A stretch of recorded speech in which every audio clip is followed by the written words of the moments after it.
নমস্কার তো সবাইকে চাইত্রী বাংলায় স্বাগত। আজকে ফিল্মি সফরে আমাদের সাথে যিনি আড্ডায় আছেন তিনি তার অভিনয় দিয়ে বারংবার দর্শকের মন জয় করেছেন, তার চরিত্রগুলো বারংবার দর্শকদের মনের মণিকোঠায় গেঁথেছে। সেরকম বড় পর্দার থেকে ছোট পর্দা সব জায়গায় দর্শকদের মন তার হাসি মুখ দিয়ে জয় করেছেন। তিনি আমাদের সবার প্রিয় মৌসুমীদি। মৌসুমীদি, তোমাকে টাইপ টিভিতে স্বাগত। কেমন আছো দিদি? একটু শুনি। সদ্য একটা দুর্ঘটনা গেছে জীবন। হ্যাঁ, বাবাকে হারিয়েছি আমি খুব রিসেন্ট 8ই জুন। লাস্ট স্যাটারডে তার সমস্ত পারলৌকিক ক্রিয়া সম্পন্ন করলাম। ভাই নেই তো, তাই দায়িত্বটা বেশি ছিল আমারই। একটু ক্লান্ত, ব্যাস এই। এর মাঝেও তো চলেছে ধারাবাহিকের কাজ, ছুটি তো পাননি?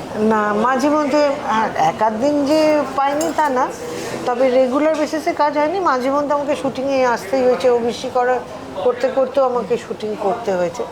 তবে বাবা মায়ের আশীর্বাদ থাকলে এগুলোকে কোনো খুব একটা মানে অসুবিধার মনে হয় না। আর ছোটোবেলা থেকেই তো তারা এভাবেই আমাকে বড় করেছেন, সুতরাং সেই কাজের মধ্যে থাকলে তাদের আশীর্বাদ পাওয়া যায়। সেই জন্যই করেছি, কাজটা করতে পেরেছি আর কি। আপনার কাজের ভুল ত্রুটি ধরতেন মা বাবা? ভীষণ রকমের, ভীষণ রকম। মা তো বিশেষ করে যখন প্রথম জন্মভূমি শুরু করেছিলাম তখন মানে বলতেন যে এটা তোমার চরিত্র হয়নি, মনে হয় যে তুমি অভিনয় করছো, সতর্ক থাকো। এই মায়ের এই বকুনিগুলোই পরবর্তী ক্ষেত্রে মানে স্বাভাবিক অভিনয় করার মানে আগ্রহ বাড়িয়েছে এবং হয়তো করতে পারছি এখন স্বাভাবিক অ্যাক্টিং করা।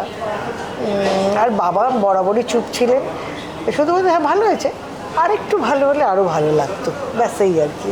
প্রথম দিন যেদিন আপনাকে টেলিভিশনের পর্দায় দেখেছিলেন তাদের রিয়েকশনটা কী ছিল? তারা তো মানে কী বলবো, আমি আমার বাড়িতে গড়িয়াতে আজ থেকে ধরো আমি 97-এ 97, তখন তো 25 বছর গ্রাম, প্রায় গ্রাম। তেগুড়ায় লোকনাথ মন্দিরের কাছে আমাদের বাড়ি। তা আশেপাশে যারা ছিলেন মা প্রত্যেককে বলে রেখেছিলেন যে 6:30টার সময় তোমরা দূরদর্শন খুলো, আমার মেয়েকে দেখতে পাবে। তখন তো কয়েকটা বাড়ি ছিল, এখন যেমন মানে শহর হয়ে গেছে জায়গাটা। ওইখান থেকে ওই যে পরিচিতি। এবং তখন আমি থিয়েটার করতাম। 6:30টার সময় যখন রাস্তা দিয়ে হেঁটে যাচ্ছি, সব বাড়িতে জন্মভূমি বলে মিউজিকটা চলছে, আর আমি রাস্তা দিয়ে হাঁটতে হাঁটতে মানে তখন কী হতো, রাস্তাটা ফাঁকা হয়ে যেত। আমি ভাবতে ভাবতে দেখতাম যে আমাকে দেখছে দর্শক, আর আমি রাস্তা দিয়ে হেঁটে যাচ্ছি থিয়েটারে রিহার্সাল করতে। ভালো লাগতো ওই আওয়াজ শুনে যে কত লোক আমায় দেখছে। ছোটোবেলা থেকেই অভিনেত্রী হওয়ার ইচ্ছে ছিল, তার জন্য মা আমাকে নাচ শিখিয়েছেন। কিন্তু খুব কষ্টে বড় হয়েছি আমরা, 3টে বোন আমরা। পরে আমার ছোটো বোন আমার থেকে 7 বছরের ছোট। ও সেই তার কাছে তো আপনি মায়ের মতনই। হ্যাঁ, এখনও ও থিয়েটার করতো, এখন একটু অসুস্থ বলে কম করছে কাজটা। এখনও কাজ করে যাওয়ার খিদে, ভালো চরিত্রে অভিনয় করার খিদে, এটা কি মানে কখনো কি বিশ্রাম নেওয়ার কথা চিন্তা ভাবনা করেছেন? দেখো, ব্যাপার হচ্ছে যে একটা সময় তো এটা প্রয়োজনেও করেছি, বিয়ের পর তো আর সেই প্রয়োজনটা ফুরিয়ে গেছে। এবং তখন কী হয়েছে, আমার শাশুড়ি মা ভীষণ অর্থোডক্স ছিলেন। তিনি বলতেন, মৌসুমী, কেউ এসে বলবে ওখানে শুটিং আছে যেতে হবে, ওখানে থিয়েটারে আজকে শো আছে যেতে হবে, এটা কিন্তু বিয়ের পর চলবে না, বলেছিলেন আমাকে। শুনে মন খারাপ হয়েছিল ভীষণ। আমার হাজব্যান্ড শুধু আমাকে একটা কথাই বলেছিলেন, যদি আমাকে বিশ্বাস করো তাহলে তুমি ঠকবে না। বেশ দিদি, এখন যখন ধারাবাহিকের ফ্লোরে যান, আগের কোন কোন এসেন্সগুলো খুব মিস করেন?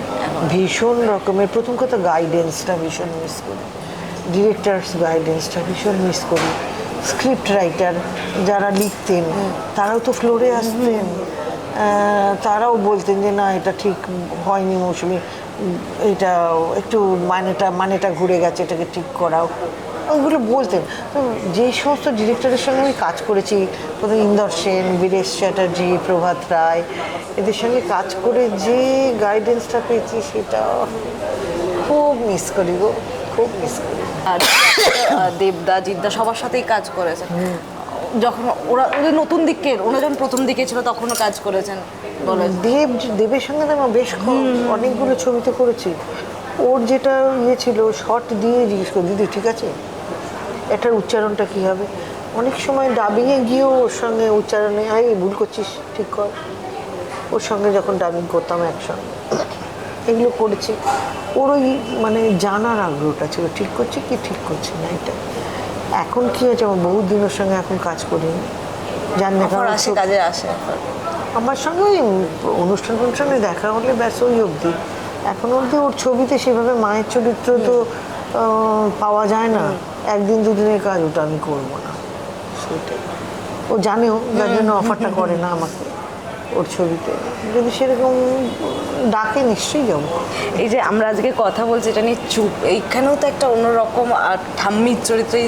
না ঠিক ঠিক ঠাম্মি বলবো না, একটা নাতি আছে ঠিকই, আমাদের বাড়ির মানে গৃহিণী, অনেক সম্পত্তির মালিক আমার হাজব্যান্ড। সেইখানে ওই সম্পত্তি সংক্রান্ত ব্যাপার নিয়েই যা হয় আর কি, ভূতের গল্প। আমার খুব ইন্টারেস্টিং লেগেছিল যখন সাহেব এসে আমাকে এই গল্পটা বলেছিল। কোনোদিন করিনি তো ভূতের ছবি। এমনি ভূতে বিশ্বাসী আপনি? হ্যাঁ, বিশ্বাস তো করতেই হবে, বিশ্বাস যদি থাকে। এমন কোনো বাইরে শুটিং শয়তানও করতে থাকে। গিয়ে অভিজ্ঞতা হয়েছিল কখনো? না, আমার সেরকম কোনো অভিজ্ঞতা, ওদের কাছ থেকে শুনলাম বটে, কিন্তু আমার সেইভাবে কোনো অভিজ্ঞতা হয় না। আমি তো মেকআপ রুমেই থাকি বেশিরভাগ সময়, বাইরে কি ঘটছে অতটা জানি না। বরুণদা যেমন কী করতেন, এদিক ওদিক ঘুরে বেড়াতেন, তার কিছু ফিলিংস তৈরি হয়েছিল, পরে সেগুলো শুনেছি যে এইসবগুলো হয়েছে। কিন্তু আমি ভূতকে কোনো প্রবলেম করিনি, ভূতও আমায় কোনো প্রবলেম করেনি, যার জন্য পিসফুলি কাজটা করেছি এবং মজা পেয়েছি কাজটা করে। বেশ। চুপ আসছে দর্শকদের শেষে কি বল? হ্যাঁ, আর দুদিন বাদে 27 তারিখে চুপ রিলিজ করছে প্রেক্ষাগৃহে, আপনাদের সামনে নিকটবর্তী প্রেক্ষাগৃহে। অবশ্যই এসে দেখবেন, ভূতের ছবি তো বড় স্ক্রিনে দেখলে আপনাদের ভালো লাগবে। তার সাউন্ডটা তো একটা মারাত্মক ব্যাপার হয়, হাতের মুঠোর মধ্যে বা ছোট পর্দায় না দেখে বড় পর্দায় দেখুন, ভালো লাগবে। চুপ করে এসে চুপচাপ চুপ ছবিটা দেখে যাবে। বেশ, থ্যাংক ইউ সো মাচ দিদি। আর বিনোদনের এরকম সমস্ত আপডেটের জন্য অবশ্যই চোখ রাখুন ট্রাইবস বাংলার পর্দায়।